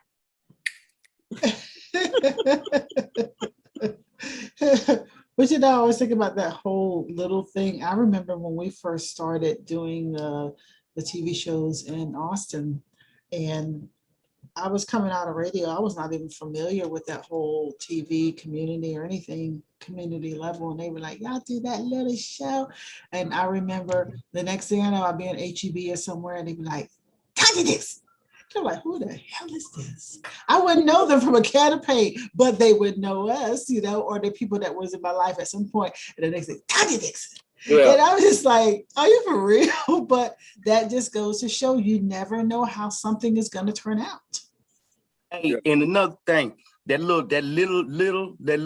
whatever they be seeing you with your little show, your little funky $20, right? You know, so look him, you know, like when people be like, I guess dating or messing around, and they be like, hey man, you see me at the, you know, if you see me at the club, why you ain't say no? Oh, you was over there with your little woman friend. Hello. Yeah, like, yeah. You know what I mean? Or like when the dude be like, oh man, I seen you with your little homeboy. I ain't, you know, so that little is the meaning. Yes. You know what I mean? So yeah, it's a form of it. Yeah. Yeah. Bring you down. Let me bring you down. So that's what that is. Let me make you feel bad too. Yes. You know? So with this, you know how we do here on AIL, everything that topic that we bring to the table, we try to flip it and come with something positive on the topic on the other side. So if we look at it that way, when it comes to people who the whole by Felicia, stealing folks, you know, shoplifting folks' time and image, and also the whole thing of, you know, just trying to have a hidden agenda with someone what are some tips that we can offer to our audience how to spot these people? Because like even when Shannon and I were talking about our personal stories of things that happened to us, we didn't watch some signs or didn't know to watch some signs. So just overall, how can we help our audience to see things on the other side of these people who may be coming to shoplift your time, shoplift your image, your lifestyle, hidden agendas, the whole nine? Number one, if you're having a conversation with them, like I teach my sons, if you're having a conversation with somebody and they can't look you directly in the eye, or they're always fidgeting, say that, or they're always asking you about your business, they feel like they're the ones that can confirm your spiritual gifts, but they're not you, but they can try to mislead you and tell what you need to do spiritually based on your own spirituality that only you yourself knows. That's pretty much, somebody trying to tell you about yourself to the point to where they are like as if they are you. First of all, you're too close. My bad. That's we don't even smell the same, sir. You are too close. You just say you ain't got that Burberry touch. Get the hell on. Just saying. What about the people when you are somewhere, and we've all dealt with this at some point, you have told them something that went down with you, and then you get somewhere and they're telling someone else's story, but they're talking about them, but it's not their story, it's your story, so to speak. That's evidence itself, right there. What? I never had that before. I had never. Oh my God, that's funny. I got one up on you, Shannon. I've had people do that. I'm like, for real? I'd be like, oh yeah, then what happened? Go ahead. I'd be like, for real? That sounds like such an interesting story. Go ahead. I was there and I don't remember it. Because people would do that in a minute. I discovered that years ago, but I didn't let it bother me. It's just that I just said, you've got to watch this individual because they have this other life thing going on. So, just it taught me to watch, be very cognizant of that. Yeah. What about folks just in general, any other tips that we can offer? Like, let's say even folks that are even abusers, things that you see in their personality that that you need to get away from them. Samantha? So I was encountered with a person that was bucking emotional feelings. It makes you feel less than because they're trying to have control over the situation.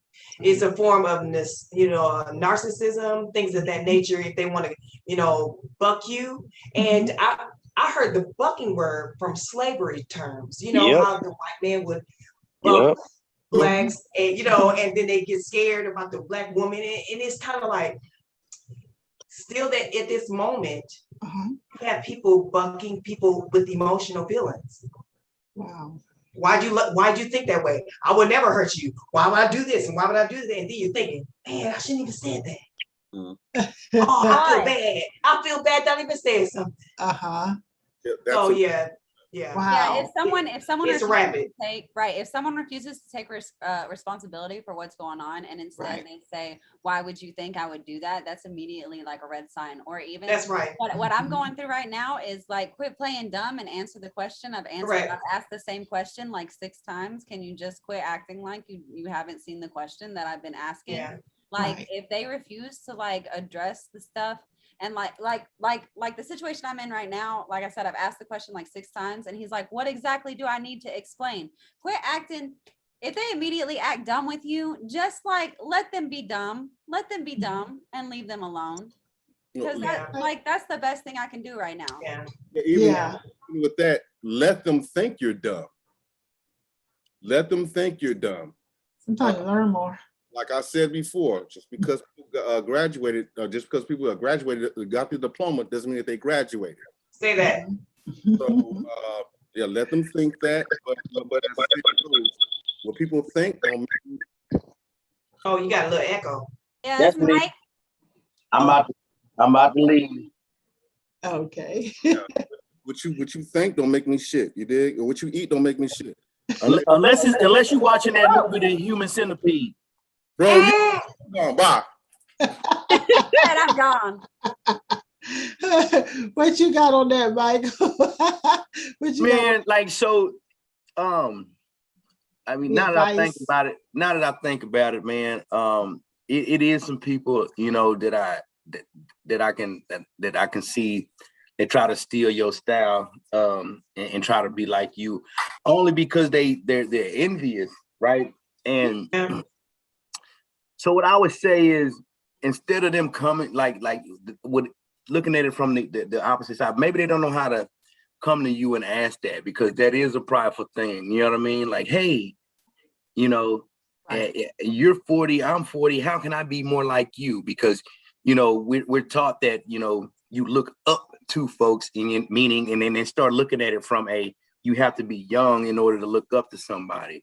Yeah. You know, well, it's 40-year-old people that look up, or, you know, praise or admire their kids, or some young folks that's you know, ahead of their time, right? And if you believe in reincarnation and things like that, you might be talking to your grandma, or your great grandma, or your great grandpa. I believe it. You know what I mean? Or somebody else that's just, you know, the youngster got that wisdom. So maybe they don't know how to come to you. And so as to not seem so, I guess, needy, if you will, or to try to save face, it comes off in the, hey, yeah, I seen your little show, I seen your little whatever, because they themselves do not know how to approach you to just even ask for guidance or hints, or I mean, not hints, but pointers. You know what I mean? Right. So why is it coming to you in a negative tone versus, you know, versus that of a, hey man, I really like the way you know, communicate, or you do this or do that. You know what I'm saying? You're right. I saw this. I was looking on the scrolling timeline, whatever, and I seen where this one cat had like a landscaping business, and there was another guy that just reached out to him and said, hey man, I do landscaping too, but I noticed that, like, you know, your finishing touches are like 10 times better than mine. And the guy was like, well, hey man, let's just link up and I can show you. Yeah. So when they did link up, and the guy the one dude who was asking for pointers ended up having some stuff that the guy he was asking for pointers from ended up liking from him. So they ended up teaching each other some stuff, and then they just did a joint venture. They say, you know what, I like what you do, and I like what you do, and then they just teamed up, and they combined and made a joint business. And so now they got, like, you know, both, you know, each other's customers and all of the stuff that they had, and now they're able to do double the work. You know what I mean? Because all those teams joined. So now they just raking in the dough now, because they decided to talk. And instead of somebody being jealous or saying, nah, I can't tell you my secrets, or whatever the case may be, they just conjoined, and now they, you know, $1 million folks out there. You know what I mean? With a good fan base or whatever. But that's good. Yeah, you cannot be afraid to share information. That's right. What it means, you can actually grow. Yeah. And I had to learn that myself, because I came up in things listening to some people that would say things like, what's the saying? The game is sold and not told. You know, they would say things like that, and they would like, keep everything to yourself, you know. And then I had to learn, in real business, you have to sometimes share information, collaborate, and do different things in order to push your business ahead. Yeah, and it makes sense, and that's how we roll now. You know, but I got away from the old pimp status of how they used to give that information out there, their little mantras, you know. But I'll say this: when I look at things overall, let's go back to, you know, like the abusers and things, the signs of what you would see in people. a lot of times if a person has any type of feeling, you get any type of feeling that there's of control that is there, you need to recognize what it is. You need to say to yourself, this is what it is. And you need to watch it a little harder before you accuse the person of being that. Then when you do see it and you really recognize it, don't get into an altercation with the person. Leave them alone. Just walk away. And if there's somebody who's in a home with you or sharing any type of dwelling with you, then you'll have to probably talk to a third party to still see about how to get your space to get away. I've seen so many people stay in situations because they felt like, I don't have anywhere to go. I don't have any help, but there's always some help out there. If you just open your mouth and say, there's a lot of people who didn't make it, who are not around today to even speak about it because they didn't trust there was going to be someone who would understand, who would listen, and who would help them. So that's the first advice I would offer people who are in some type of an abusive situation, you know, like what Shannon and I were talking about earlier, folks with hidden agendas, but dark agendas at that. As far as the people who are just trying to jack your lifestyle and everything, play with them. Right. Hey, like they say, the squeaky, they say the squeaky wheel get the grease, man. Yes, put some Crisco on it. Nobody uses Crisco much anymore. Put some Crisco, put some kind of other oil on it. Let them go out there. You know what folks say? Just feed them a little information, bait them out there. And when you find them out there in the middle of the road, say, I see your ass. You were doing this, but you might have to bait them out there because they're gonna lie. Because if they go through all that to try to fool you, they're gonna lie. Right. That's right. I will say the biggest to add to those characteristics, when they are deflecting in the conversation, when they're deflecting, or if they're ignoring or avoiding questions, and then there's constant judgment or constant critiquing, and justifying their actions. See, now they'll critique what you do, or how bad or how insufficient your efforts are, but then when they do it, they can justify. They always justify what they do when they do the same thing that you're doing. Yeah. Right. They will use your situations, regardless if it's an abusive situation or not. They will use your situations to justify their actions and make it seem like, oh, well, you were doing A, B, and C, but I wasn't doing A, B. Yeah, and see, that's what I call that's what I call tally marks, man. Them tally marks. You know what I'm saying? You know, for everything that you do, you probably got like 2 or 3 things that you'll sit there and say that you seen or witnessed something happen, but you never spoke on it. You know what I mean? You know, people don't know what they don't know. So like, if you never tell me that there was an issue with something, then how can I fix it? You know what I'm saying? Right. You know, or how can I change, you know, said behavior or whatever the case may be. So you can keep all the tally marks you want. I don't get no care about that. You know what I mean? Right.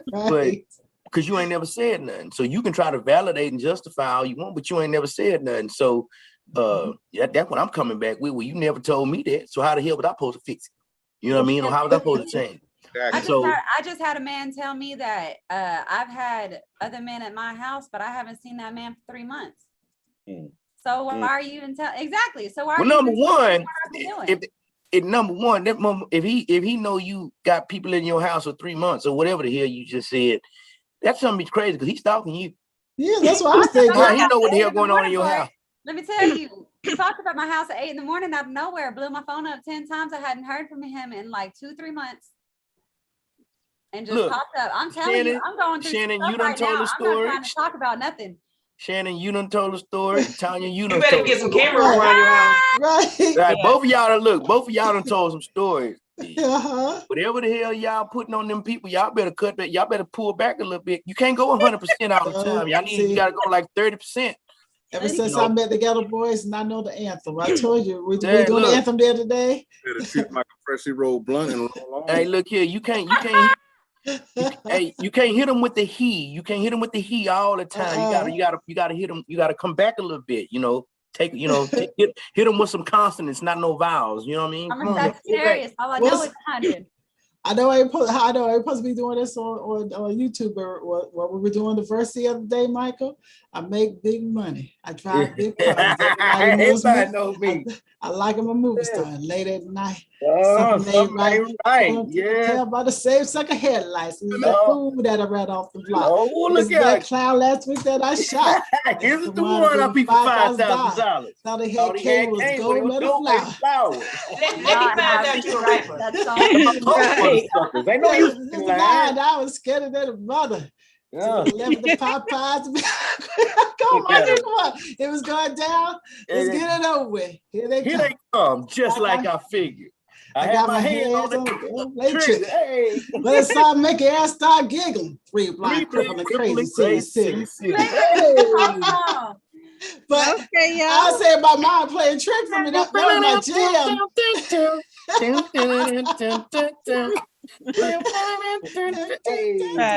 Yeah, that was my jam because I used to hide in the audio booth from Bushwick Bill because he was just like, he was a lot, but I like the way that they put things in words because I was like, I need to remember this song, and a lot of other songs helped me through to get my little gangster on, so I could watch folks out there because I was really sweet. I was Rebecca of Sunnybrook Farm, and I was really sweet. I wasn't watching things, and I had to get my teeth.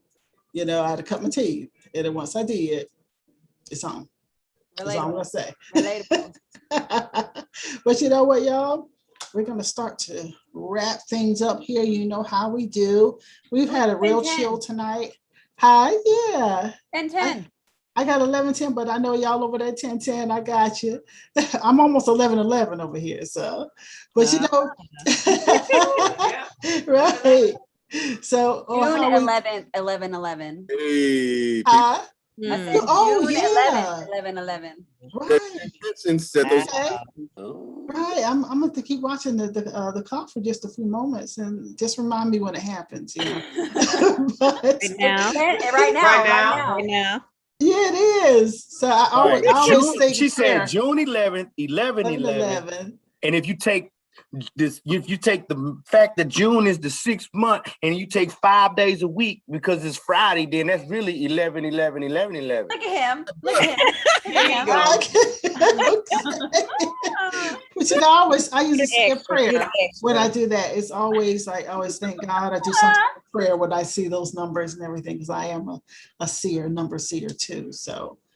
But y'all, we've had a great time. It's time to run to that wrap. And as we always do, I like to know what's going on with all y'all. So in my view over here, I'm going to start with the top of where I am, which is Margot tonight. Margot, what do you have going on right now?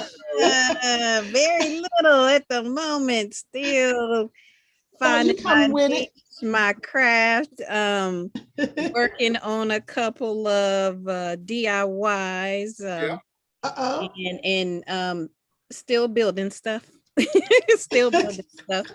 next project is just to make my own quiet space for myself so I can pray or meditate or just be left alone. Amen. I need that space to be left alone. Don't say that's right.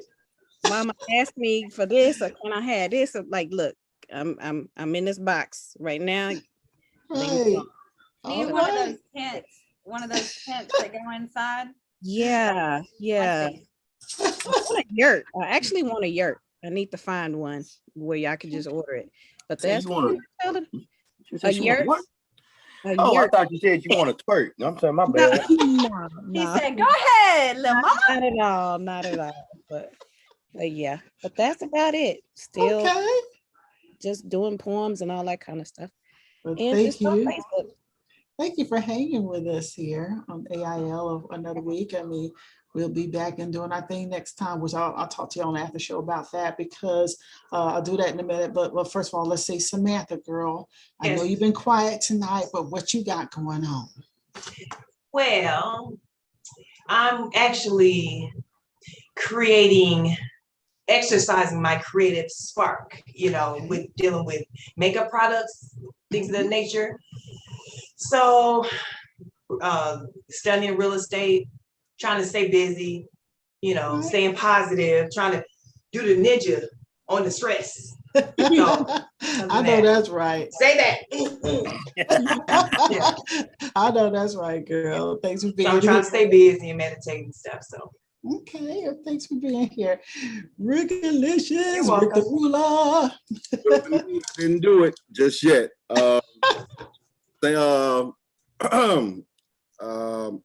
Saachi Art. I'll put it in the link. I'll throw that in there. SaachiArt.com /Rick Adams West. Adams with an S. Rick West Art. Check it out. Mood Pieces is the name. And working on a couple of commission pieces. One behind me right now for a client. And yeah, things is money is coming to me, and keeping enemies at bay. You know, when your success can be your repellent or an attraction. Yeah. Wear the right aroma. You dig? So, but that's it. Yeah. I like that. Wear the right aroma. All right. Let's see, Michael. Michael Lee, what you got going on? Hey, what's going on, everybody? It's your boy, Michael Lee, aka Mr. Turn 'em Loose. You know what I'm saying? Turn loose. Hey, but now, man, like I said, like y'all hear, man, Turn 'em Loose, man, pretty much a organization, man, where we're trying to be community focused, you know what I'm saying, where the goal is to unlock that potential. So we do that through motivation, inspiration, and education, you know what I'm saying? And so that's kind of where we at. So as time draws down for me to kind of wrap up my time with the military, the Internal Loose will probably be coming on strong and in live and in full effect, you know what I'm saying? So, but as of right now, I'm still trying to learn this old social media thing. I'm a little behind the power curve with it. So let me see. I got my what they call it, the Chap Snap. I got my Tweety Bird. I got my and then I got my Insta Face 2 thing. So but now, so you can hit me up on Instagram, man. You know what I'm saying, Mr. Turn 'em Loose. You can hit me up on Tweety Bird, Mr. Turn 'em Loose, and then you can hit me up on I think what is it, the ticky-tacky thing, that thing. And that's Mr. Turn 'em Loose as well. But no, really, man, just trying to get into that whole creative thing, man, that creative spirit, man. So it's like poetry, music, all kind of stuff like that. So, if y'all or like-minded folk, maybe we could try to get like a virtual session going. Why your eyes so big? I know, he just went off. Because hey, that's my serious face. That means I'm serious. I mean, I'm serious about it. You know what I mean? But now, it is what it is, baby. Let's go. Get it. All right, cool. Thank you, Michael. Thanks for being here. Shannon Wildchild Rose. Hi. Hey. So I am in the middle of actually wrapping this up. Oh, beautiful. Nice. It's beautiful. Yeah. It's for one of my friends who's fixing to become a therapist. So I do commission paintings. All of my social media is Element Rose 13, TikTok, all that stuff. Since we mentioned TikTok, forgot to be mentioning that stuff. Thank you very much, Mike. So everywhere I'm Element Rose 13, I do everything from logo designs to video edits to actually handmade paintings. So I'm pretty much a one-stop shop on whatever you need. I also do social media management. Let me put that out there. And I'm actually available right now for a bunch of freelance stuff. So go ahead and snag me up while I'm available. And if you want a special surprise when it's 18 a month, look up Masked Element and find out what that's about. Right on. That's pretty much all I have going on right now. I guess I got my hand in a bunch of barrels. Oh, I also have an online shop, threadless.com, elementrose.threadless.com, and Element Rose, Big Cartel, but all that stuff is in my link tree on my Instagram. So just go ahead and find me on Instagram as Element Rose 13 and let's link up. All right, Shannon. Thanks for being here.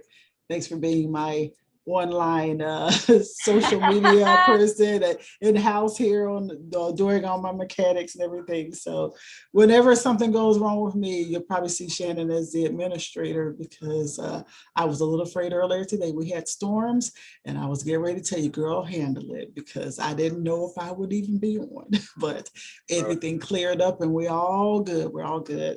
And I myself, Tanya Dixon, aka Tandy Girl, everything Tandy, Tandi. So you visit us at Tandyland, TANDILAND.com. That's where you'll see what we are, a film and video production company. We've done a lot of services for a lot of years, you know, commercial music video type stuff, but a lot of shows for a lot of years. And right now we are about to turn the corner and do some other stuff. I'm being kind of tight-lipped about it right now because we're almost there and I get a chance to share with you. But if you want to reach me on any social media, be it me, Instagram, I just do my regular one, the Real Tandy Girl, but we have Facebook pages, many of them, and we have Twitter and all that. Just go to Tandyland, TANDILAND.com, and all my social media is there, okay?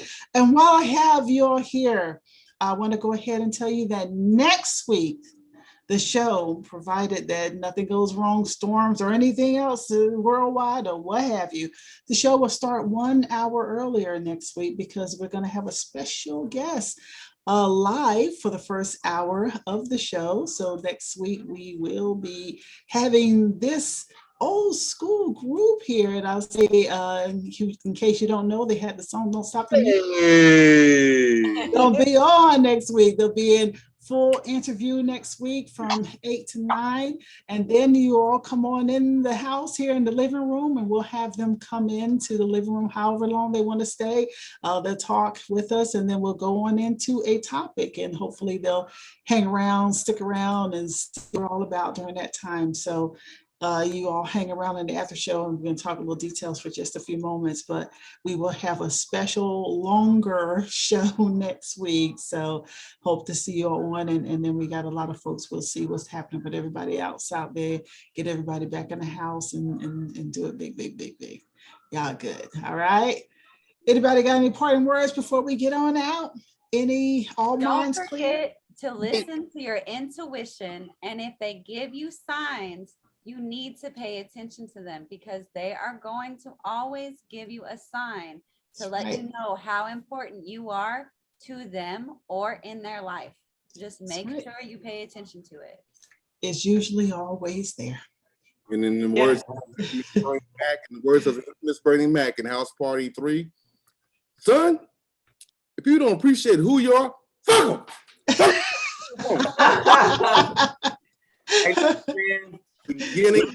Look here, man. Hey, look here. Look, watch out for the snakes, man. And if you can't see the snakes and you know they're around, shit, mow your lawn. You know what I'm saying? Cut the damn grass. The grass a little bit too high. Right. You know what I'm saying? It's too green. And so while you doing that, man, look here. Stay focused, grind hard, and keep on pushing. You know what I'm saying? Right. Hey, let's get it. All right, y'all. Samantha, anybody else got any parting words? Because we about to get out. All right, y'all. Thank you all for being here with me on the living room. Thank you all out there for tuning in for yet another living room. We were chilled and laid back tonight doing our thing. Next week, y'all were on People's Long Show. We're going to have a great time. So hopefully you enjoy us. You reach us, reach out for us. We'll have all in the description, the email addresses and the site and everything. So if you want to reach out and you want to give us any information, you want to be on the show, you want to have comments or anything, description below, either later tonight or tomorrow, probably tomorrow. All right, but thank you all for tuning in for yet another living room on Art Imitates Live. You all have a beautiful week. I'm Tanya Dixon, and this is the team of What's